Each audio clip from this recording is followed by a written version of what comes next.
পতাকার জন্য চাঁদা তুলতেছি, 1000 টাকা দে। পতাকার জন্য চাঁদা তুলতেছস? কিসের পতাকা?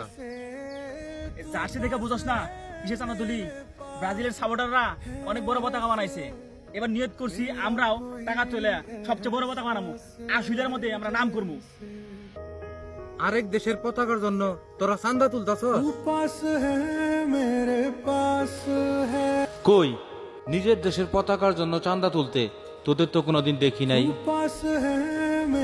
তুই এটা কেমন ধরনের কথা কস? তুই না আর্জেন্টিনার সাপোর্ট করস? তুই কি চাস যে ব্রাজিলের থেকে আমরা নিচে থাকি? এখানে নিচে উপরের কিছু নাই।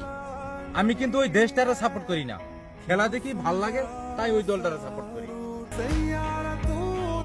এখন দল সাপোর্ট করি দেখা নিজের টাকা ব্যয় কইরা অন্যের দেশের পতাকা বানাইয়া নিজের দেশে টানাবো, ওই রকম মানুষ আমি না। যে তুই কেমন আর্জেন্টিনার সাপোর্ট হলি? 1000 টাকার জন্য আমাদের এত কথা শুনালি? এই আম করে দেখছস আমরা এক একজনে 2000 টাকা করে দিছি।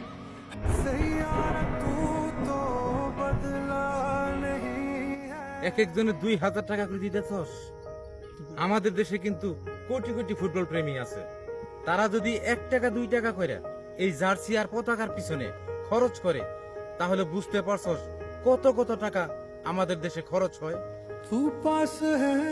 আমি জানি মানুষ ফুটবলের ভালোবাসে দেখা মানুষ এই টাকাগুলি ফুটবলের পিছনে ব্যয় করে, কিন্তু এই খেলা শেষ, পতাকার মানও শেষ।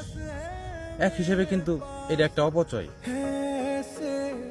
এই সেম টাকাগুলা পতাকার পিছনে ব্যয় না কইরা, অপচয় না কইরা আমরা যদি আমাদের দেশের এই গরিব দুঃখী মানুষের মধ্যে ব্যয় করতাম, এর প্রতিদিন আমরা পৃথিবীতেও পাওয়া যাইতাম, আখিরাতেও পাইতাম।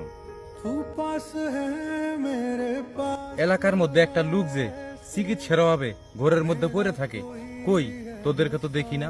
সবাই মিলে একটা সংগঠন কইরা টাকা উঠাইয়া ওই লোকের চিকিৎসা করাই দিতে।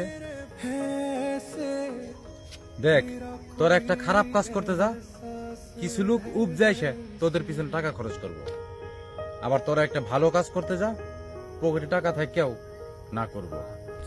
টাকা যে দিবি না, না করবি, এটা আম করে বুঝাইতে পারবি, কিন্তু এলাকার জনগণের জনে জনে বুঝাইতে পারবি? এ আয়।